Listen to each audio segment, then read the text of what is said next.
In relation to Penrith on the back of that, now they've got to take the long way into the grand final. They're going to play the winner of today.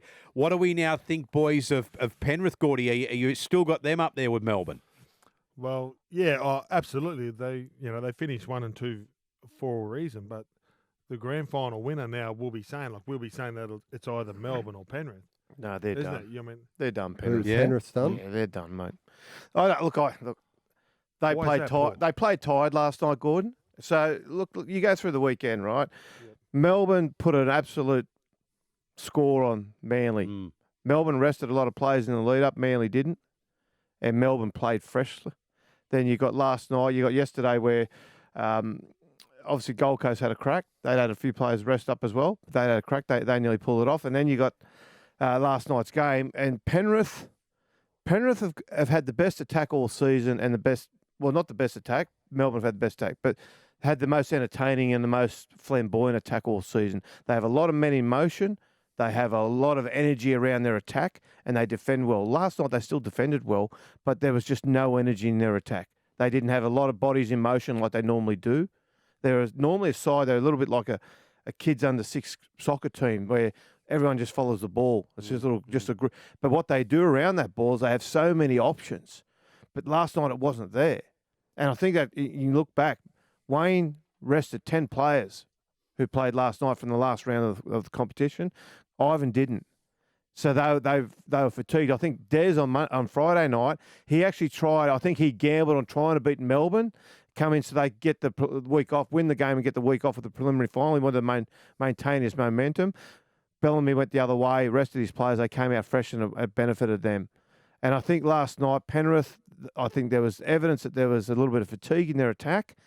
But now they've got to play again. They'll play winner of Melbourne and Roosters and Manly. They play the winner of today. Oh, sorry. Yeah. They play the winner of today. That's right. So they play the winner of today, but they've got to get through that. Now, if it's Parramatta, it's going to be a bash up in the forwards next week. And then they've got to come out and play Melbourne again, a fresh Melbourne again, and try and get through. I just think it's going to be too much for them now. All right. Paul says that the Panthers are gone. How do you feel about that, Hoops? You think the same thing, or do you think that they can regroup and take the scenic route into the grand final? Well, they got to beat Melbourne to make the grand final now, which is going to be bloody hard. So they've ended up on the really difficult side of the draw. No, I'm not putting the pen through them entirely because, we've seen over the course of the last 2 seasons, they are a champion side. And yes, it's going to be a hell of a lot more difficult, and beating the Storm in a preliminary final is as hard as it can get. But no, I'm not prepared to completely write them off just yet. All right. Gordy, what about you? They'll have to improve. I think there's too much on Nathan Cleary, and then they just shut him down. And once he's kicking, he's got an amazing kick. And we've watched Cooper Cronk break it down on NRL, and they had a young rookie sort of playing at number 1, and he made one mistake, but once they catch it and bring it back, and I think Tom Trbojević's season this year has been absolutely unbelievable, and the way Melbourne shut him down and can shut down, and they got 2 weeks to prepare. You're thinking that they're going to prepare to play Penrith, wouldn't you? Yeah, I mean, like you just. Well, they'll spend both. They'll spend this week preparing for both, and then they'll just polish it up next week once they know who it is. But either way, they'll already have a plan to shut down Nathan and Luai.